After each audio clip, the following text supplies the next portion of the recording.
Hi,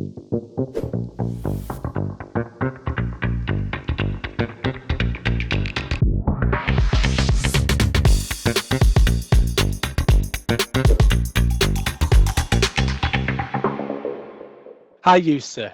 Our first question for you is, what's the one piece of career advice that you wish someone had given you when you first started out? For me, it's been vital in my career so far to stay uncomfortable. So that's something I wish I would have heard at the beginning of my career, to always take challenges that are out of my comfort zone, because that's where I kind of grow the best under pressure.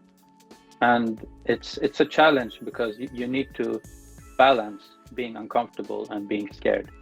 So you have to be uncomfortable to the point of not getting scared enough to be paralyzed, but still being uncomfortable enough to always push yourself to find new solutions, to find new kind of ways to develop in order to meet the challenge. Almost like a year or so after I started, where I started feeling a bit more comfortable in my role, I just got into it. I started kind of going a bit on autopilot. And that's where I decided to start asking for more responsibility, to start pushing myself a bit more, putting my neck out, trying to like go out of the context of my work in order to find challenges that are suitable to me, that make me a bit uncomfortable. You must have had challenges and setbacks doing that. What was your go-to strategy for overcoming those?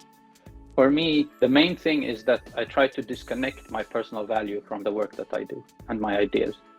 And that way I feel comfortable sharing my ideas and like being outgoing professionally, even if that means criticism or critique or feedback. And I don't take that personally, and I don't impose any kind of negative thoughts on me and my character based on the work that I do. And this allows me to keep pushing and keep kind of the motivation and ambition level high enough, regardless of the challenges that I face on a day-to-day basis. I know for a fact that as a person, I can be like a lot outgoing and so on, very talkative. And I know that professionally, I'm a completely different personality. And I'm a bit more serious, less joking professionally.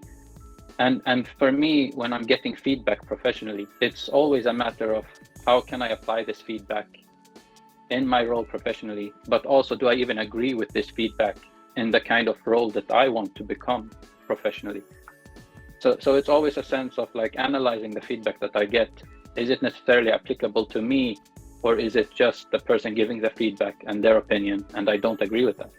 And I think it's a very good thing to be able to analyze feedback in a way and to see what you want to apply to yourself, because at the end of the day, it's your career. You want to grow in the direction that you want to grow, and that should not be modified by people who give you feedback, because they have their own ideas and their own views on what a professional should be. Who would you like to thank then for your career in tech so far? I was lucky enough to land in a team of very ambitious individuals, and all my colleagues are very ambitious, if not more ambitious than me. And for me, this is a blessing. So I would really like to thank them, because this allows me to keep my ambition level up and not stick out too much, and not feel like I'm always taking all the load and always pushing. So for me, definitely my current colleagues, they are very, very good to work with, both professionally and personally. And they keep pushing me, and I always find myself kind of reaching higher when working with them.